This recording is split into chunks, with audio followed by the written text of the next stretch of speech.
it's Grandmama Doris. This time I would like to tell you the story of David spares King Saul. David traveled all around the country, trying to stay away from King Saul. Even though David had to run away from King Saul, the king still continued to try to find David and hurt him. At first David was alone, but soon people began to follow David. One time King Saul gathered 3,000 soldiers and went out and looked for David. Some of the men came back to King Saul and told him that they knew where David was hiding. So Saul decided to take his army and make camp near that place. David had heard about Saul's army. He had sent scouts up to see where David was camped. David wanted to go and see Saul's camp, so he asked his friend Abishai to go with him.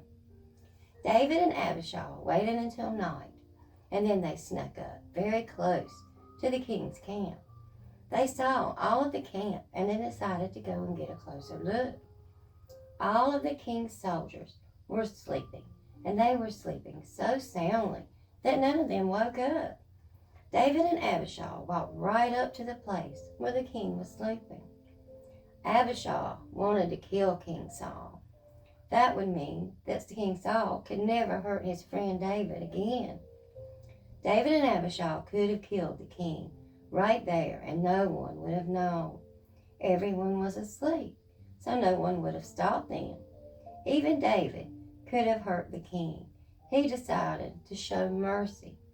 Mercy means when you choose to show someone kindness, even though you are stronger than them, and you could hurt them if you wanted to. David decided to show this kindness, this mercy, to King Saul.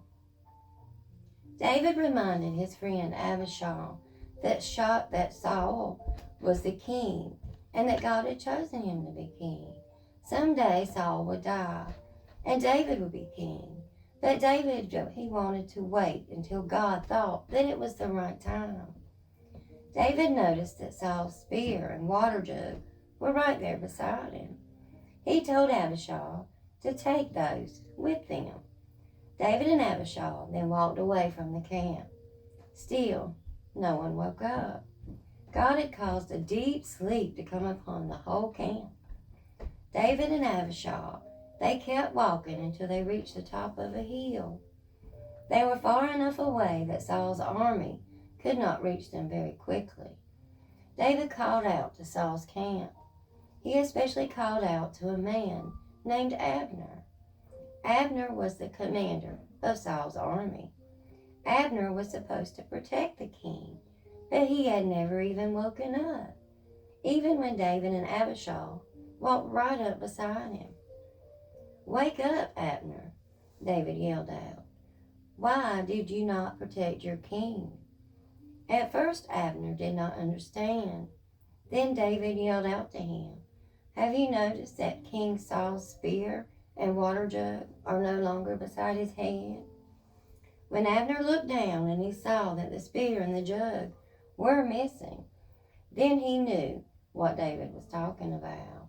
David must have been right there inside his camp. How else would he have known about the spear and the water jug?